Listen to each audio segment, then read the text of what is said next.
I'm Joan Laxon. I'm a living history volunteer at Minuteman National Historical Park, and I'm standing here in the East Parlor of Hartwell Tavern.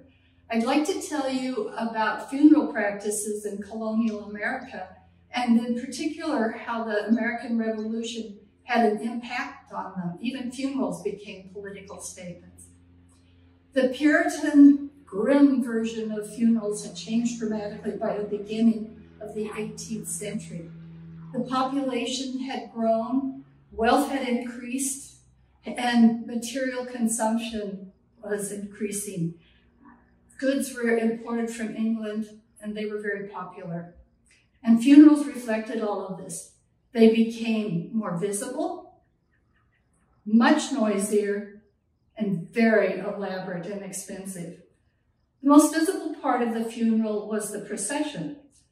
The body of the deceased would be taken in his black draped coffin from the parlor of his or her home and taken to the burial ground.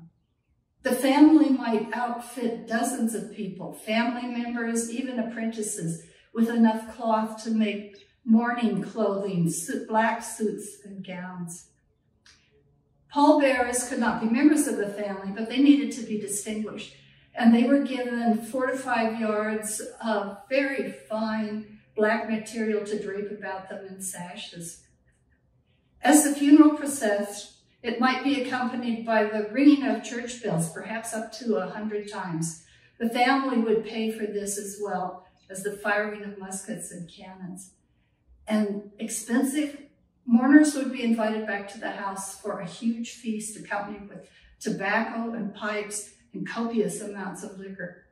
All this was so expensive that it was being paid for from the deceased estate, but it could take anywhere from 20 to 25% of the estate, and families were in danger of being bankrupted by it. So during the course of the century, the Massachusetts legislature, the General Court, enacted laws to try to rein in some of the excesses of the funeral.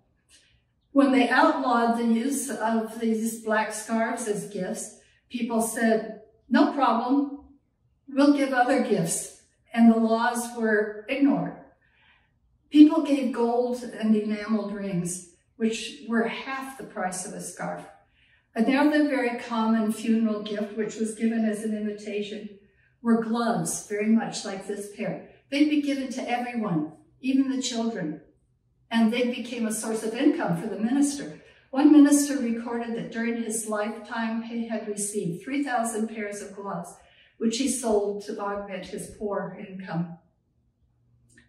By the time of the 1760s, unrest was beginning to simmer here in Massachusetts Colony and other places. With the Stamp Act, a form of protest drawn up by the merchants of Boston in 1764 was the so-called Non-Importation Acts, where they called on the public to be more frugal.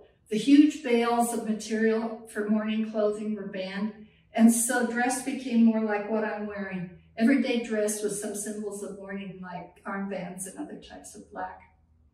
And as this non-importation and public frugality increased, it became a form of funeral as protest. By the end of the American Revolution, all of these excesses and customs had vanished. They would be replaced by different types of funerals, different expressions of grief as a sentimental emotion, and changes in gravestones. But that's all a subject for another time.